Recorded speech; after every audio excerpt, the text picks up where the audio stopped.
Hey everyone, welcome back to SmartHome. Today, we're diving into a quick and easy tutorial, how to reset your Gosund Smart Plug. Whether you're troubleshooting a connection issue or just starting fresh, this guide will walk you through the process step by step. Let's get started. Scene 1, explaining the reset. First, let's talk about why you might need to reset your Gosund Smart Plug. Resetting is often necessary if you're switching Wi-Fi networks, the plug isn't responding to commands, you want to give the plug to someone else and need to erase all saved settings. Scene 2, preparation. Before we begin, here's what you'll need. Your Gosund Smart Plug. Access to the Gosund or compatible smart app on your phone. Make sure the plug is connected to a working power outlet.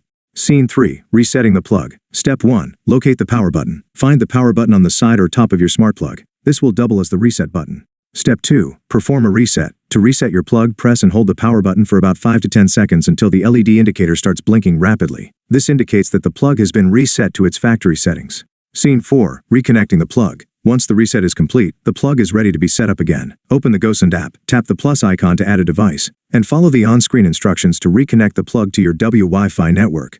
Conclusion. And that's it. Resetting your Gosund Smart Plug is super simple and takes just a few minutes. If this video helped you, give it a thumbs up and don't forget to subscribe for more tech tutorials. Let me know in the comments if you have any questions or need help with other smart home devices. Thanks for watching, and I'll see you in the next video.